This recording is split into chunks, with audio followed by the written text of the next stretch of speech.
Okay, Kelly, whenever you're ready to get going. All right, thank you. Well, good morning, everybody. This is Kelly McDonald here. I am the president-elect of the Bar Association, standing in this morning for Thad Day, who was called away to court.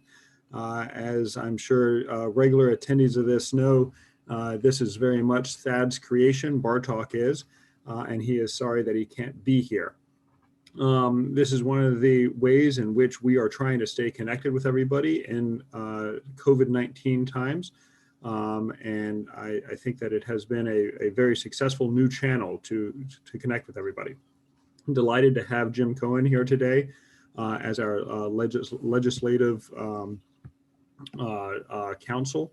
I have been working closely with Jim for the past couple of years as the chair of the Legislative Review Committee for the Maine State Bar Association, where we decide how to respond to the bills that come down in the legislative session. Obviously, that's been very much on hold for a little while, but we're excited to get back into that. So my thanks to everybody for being here today, and I'll turn it over to Angela for a few announcements and then to introduce Jim. So thank you, everybody. Thanks, Kelly. Thanks for joining us.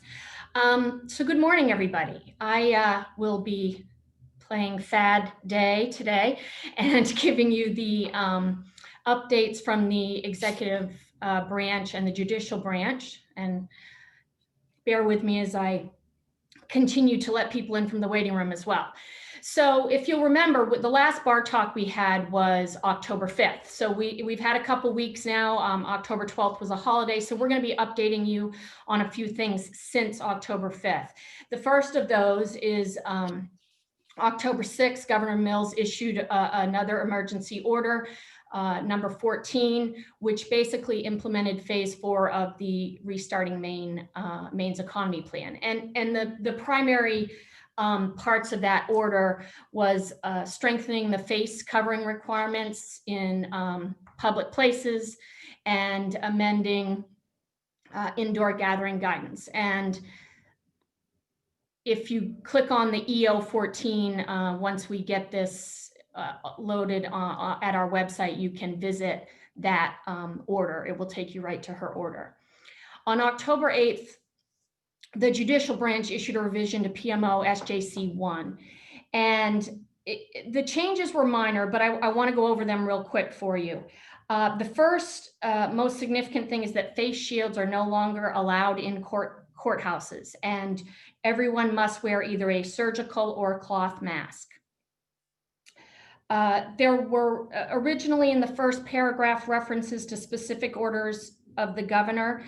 Those were deleted, and it now states that the judicial branch will comply with the governor's executive orders. Scheduling and postponements will continue to be controlled by the phased management plan through November 9th, which the previous date, of course, was September 4th. And the section entitled Jurors and Jury Trials has been deleted. That originally stated that jury matters were postponed to a date after September 7th, and that it informed litigants that their jury trials will be rescheduled and they will receive notice of the new date. So as you know, the changed dates are into November now. On October 9th, the judicial branch also announced that they will announce a new date for the e-filing in the Bangor courts and the business court docket once the security issues have been resolved. And they said that they would give at least 2 weeks notice for that. I also wanted you to know that if you were attending any of the trainings for the e-filing, those have been bumped 2 weeks, and you can go to the judicial branch website to see what those dates are and to register. And finally, the Justice Kennedy, Judge Cashman, and Justice Warren from Cumberland County Courts sent out a memo to Cumberland County attorneys indicating the resumption of jury trials, which has been approved in December, with selection to occur during the week beginning November 30th, and trials to be scheduled during the weeks of December 7th and 14th. So the trial list is being prepared, and it's focusing on defendants in pretrial custody, and there will be docket calls during the week of November 16th. And related to that, on October 22nd, there will be, excuse me, a bench bar Zoom meeting to discuss that, and that information, the Zoom connection information is available. And that will be held at 3 p.m. So if anybody has any questions about any of those things, please send them through chat. I'm going to turn things over to our guest, our MSBA Legislative Counsel, Jim Cohen. Great. Thank you, Angela and Kelly, and good morning to everyone. It's a pleasure to join you all.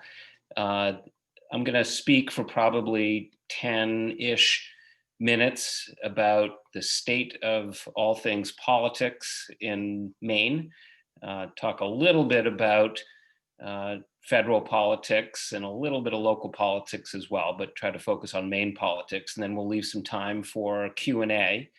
I'm going to monitor the chat and also look at the participant list. So if folks want to raise their hands, ideally, I'll speak for probably 10 or 15 minutes, and then we'll do Q&A after if that works. So I'll start with elections. And I was talking with some friends the other day. One is a defense lawyer, one is a judge, and we all agreed that there's a deep-seated anxiety all of us have walking around every day about the elections. And it was well said, a friend of my aunt's is Peter Hart, the pollster, that people are going to be voting this fall like their lives depend on it. And what that means is whatever side of the aisle you're on, people understand that this is a critical moment for our country and they want to vote. I showed up at my polling place at Merrill Hall in Portland, and there was a woman there to vote absentee, but she was not satisfied just to fill out a piece of paper and put it in an envelope and hope that it got counted. She wanted to physically see it got counted. So there is a degree of passion around voting that is going to be very, very different than past years. So statistics have shown that absentee voting is setting records. Tens of millions of people have voted absentee nationally. Here in this state, we're setting records. Thus far, from a partisan standpoint, it heavily favors Democrats in terms of who's voting absentee, but expect that on election day, you'll see a lot more Republicans showing up to vote. So what that could mean is that initial returns might look more Republican in nature until absentee ballots are counted. So another factor that we'll have in Maine elections, we've had ranked choice voting for several years. The congressional races will be counted according to ranked choice voting. Most observers think that in the US Senate race, that ranked choice voting ultimately will decide the winner, that at least in round one, neither candidate will have the majority. So expect ranked choice voting to affect the outcome, which may mean that on election night, we don't have an answer. In fact, it may be that with all the absentee ballots, expect we won't have answers to many races on election eve. Likewise, this is the first time that any state will have used ranked choice voting for purposes of awarding electoral votes. That's been heavily litigated in the courts, but the most recent word from the law court is that yes, it can go forward. The US Supreme Court did not change that. So if for some reason no candidate got a majority of electoral votes, of votes in Maine, then it would go to ranked choice voting to finally award those electoral votes. So then we've got a whole range of elections. Talked about the presidential election, that's going to be a huge turnout. The US Senate election has set records many times over in terms of spending.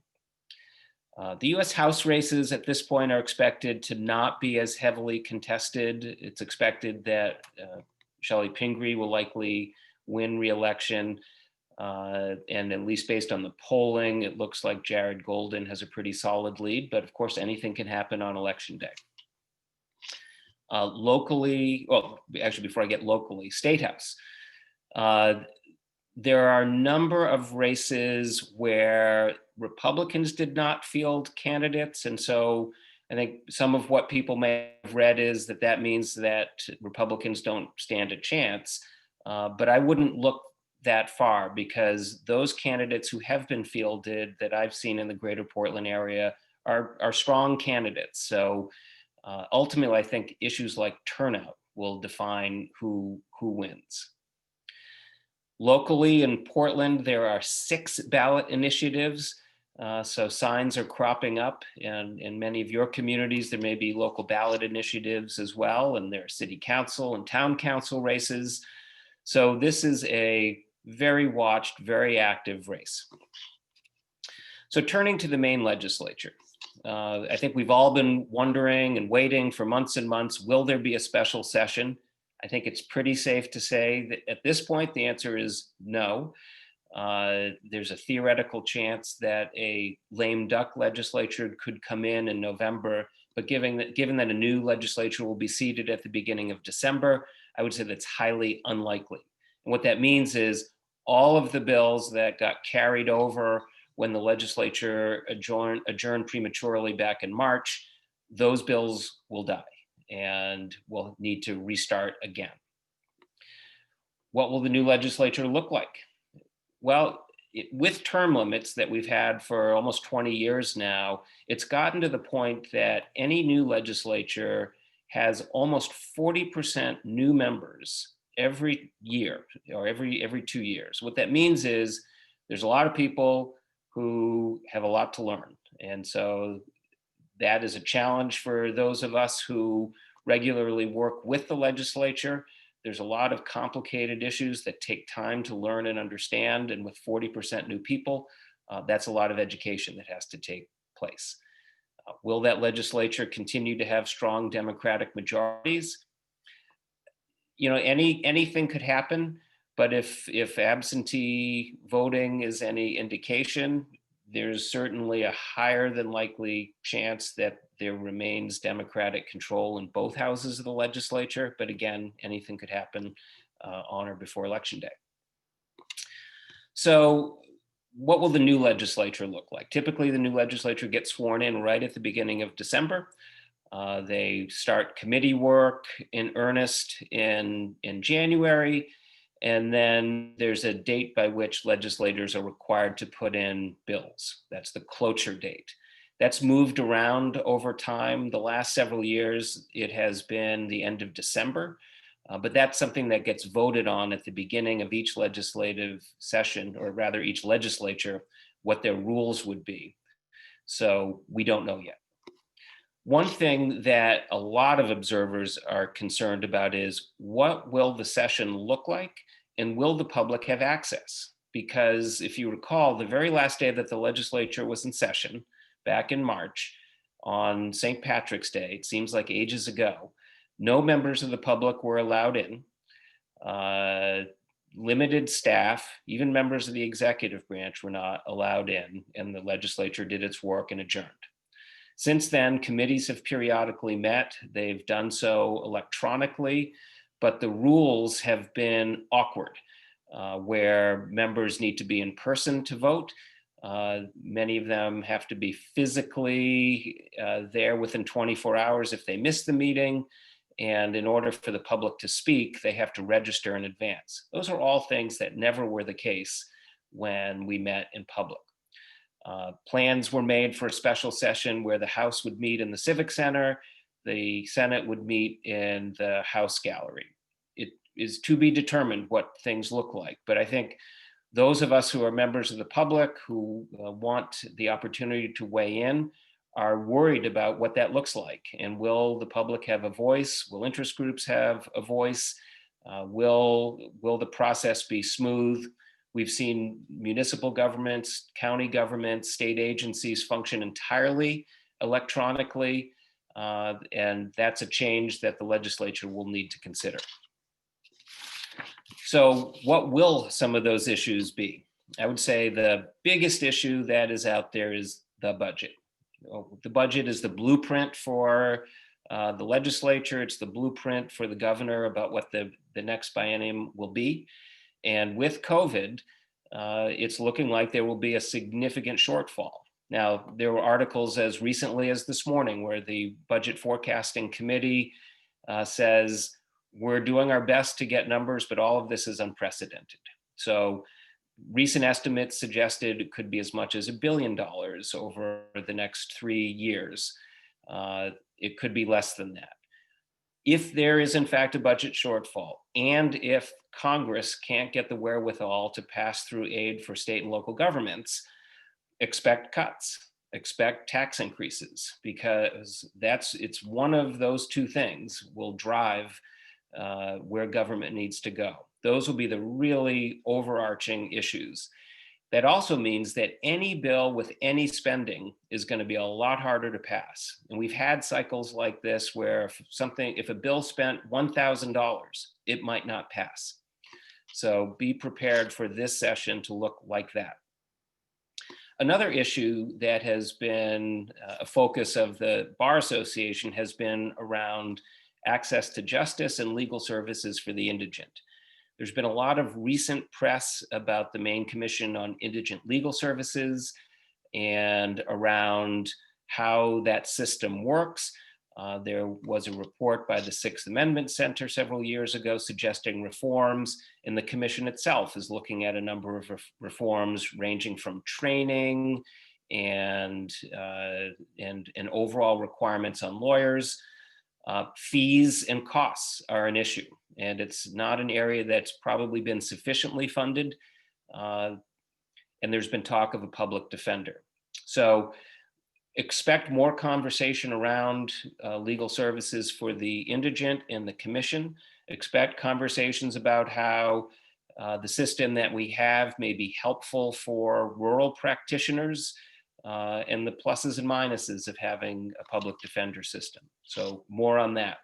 There's been conversations about the probate court and whether judges should continue to be separate and elected on a county basis, or whether they should be folded into the judicial branch. And that's a conversation that started but did not get concluded in this past legislature. Expect conversations around jail funding and criminal justice funding and judicial funding. In a time when budgets are tight, but the costs are not going down. COVID-19 has not made anyone's costs go down. And on the county level, there are constraints in terms of how jail funding works. And the system is far from perfect, where sentencing can impact jails, where state laws about what is a criminal activity impacts costs, where healthcare needs of inmates and so forth drive costs. So these are conversations that are going to be happening in the upcoming session. And a final point I'll mention is we have struggled as a bar and as a state. We've now become the oldest state in the country in terms of average age, and that impacts our bar as well. Making sure that there's sufficient number of lawyers able to meet the needs of Maine people and Maine businesses, not only in the urban parts of the state, but in the rural parts of the state. And that's something that the Bar Association has spent a lot of time thinking about, has participated in conversations before the state legislature. And so these are going to be important issues when the session starts in January. So with that, I'll conclude. Be happy to answer any questions you have and appreciate the opportunity to be here today. Thanks, Jim. So one of the questions we received by email, and I mentioned this to you before, and you pretty much hit on it, but I want to make sure it gets out there, is it's been reported that the state will have a $524 million budget deficit by mid-2021. Has there been any indication how that deficit will impact the judicial branch or MCILS?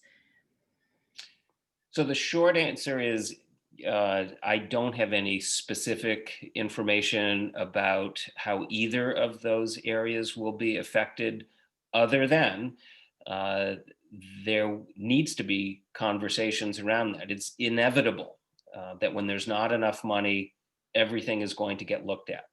Now, obviously, from a constitutional standpoint, making sure that there's a sufficient, functioning, adequate judicial system, that indigent legal services are provided for those who can't afford them, those become constitutional requirements. And so the ability to simply cut without making sure that those services are adequate is constrained.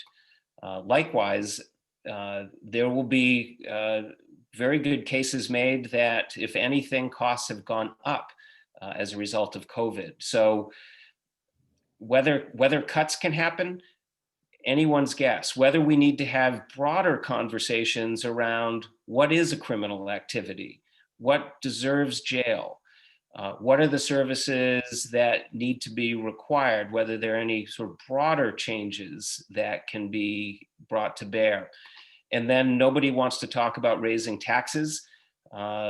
It's very difficult in a closed, Maine is, I should say the opposite, in an open system like we have with 50 states, it makes it very difficult for individual states to become out of balance with their neighbors because people can simply leave the state and not be residents anymore. So raising taxes doesn't necessarily produce more revenues. So very difficult conversations ahead in the judicial branch. I think there are some representatives who may be on who could certainly speak more clearly about what the thoughts are, but these are going to be hard conversations. I do have a few more questions, so we'll try to get through this. We're getting a little short on time. So someone asked, any comment or forecast on constitutional officers and leaders, Secretary of State, AG, Speaker, President? Yeah, that's a great question. I'll start with legislative leadership. Many of the current leaders are not termed out, other than Speaker Gideon, certainly. And so nobody knows for certain, certainly none of us on the outside know for certain, but on my team, we have lots of conversations with people who follow politics, and there's a belief that on the House side, assuming the Democrats retain control, that Ryan Fecteau may likely be the next speaker. It's not clear whether that will be contested when the time comes for a vote after the elections. Expect otherwise a similar slate of leaders likely to stay on as long as they're not term limited. And I think there's still some openings, for example, in the House behind Speaker, if there's some uncertainties about what that will look like. In terms of constitutional officers, we have Aaron Frey just completing his first term as the Attorney General.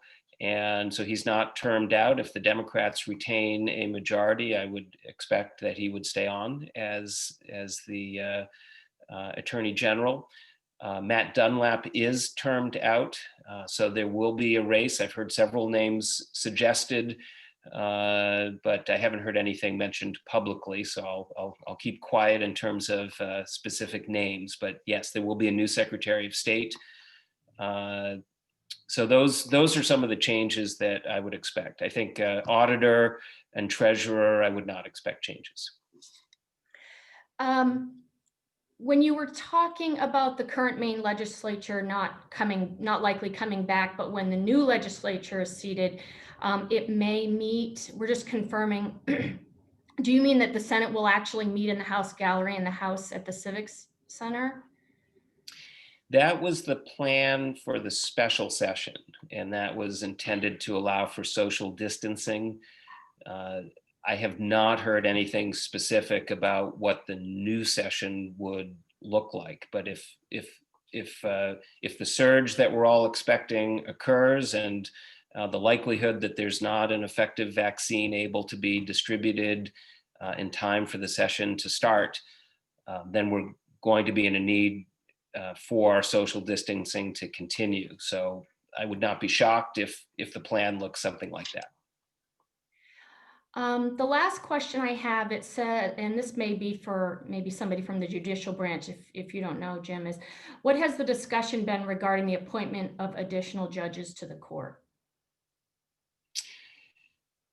Yeah, so I haven't had those specific discussions. I can answer at a general level, and then if Julie Finn or others from the courts have more insights, certainly welcome that. As a general matter, appointments of judges and anyone else have not been able to happen because the legislature and committees didn't go into session. So there were a few crises, such as the Gambling Control Board and the Commission on Governmental Ethics, where those two entities were barely able to function without getting people added. So committees met and they approved nominees, and then the Senate went into session a number of weeks ago and approved those members. But I understand there's something like 400 nominations that didn't go through because committees weren't able to meet and the Senate didn't go into session. So because the legislature is going to be ending, all of those nominations will have to happen again when the new session starts. So that's a lot of work that needs to get done. I know that with judges, it's the same thing. That I think Judge Mitchell was able to be nominated and ultimately confirmed, which was important. But the same thing, the Judiciary Committee will have to meet, and then the Senate will have to go into session. So a lot of things need to happen. That's all the questions I received through chat. So thank you very much, Jim. That was a lot of great information. We really appreciate it. Thank you. Great to be here. Oh, well, let me check here. Might have one more. Let's see. Oh, no, just a thank you. I know we're getting really close on time here, so just want to run down a couple of the business updates. For those of you in District 3, which is Cumberland County, we have 5 candidates for 2 seats.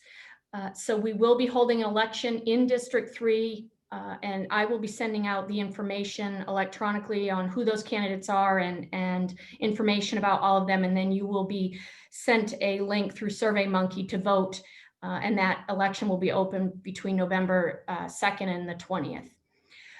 We are holding Legal Year in Review this year. It will be virtual. It is now available for registration online at our website. It will be over the course of Monday through a Thursday with several sessions throughout the day available. So you can check it out on our website.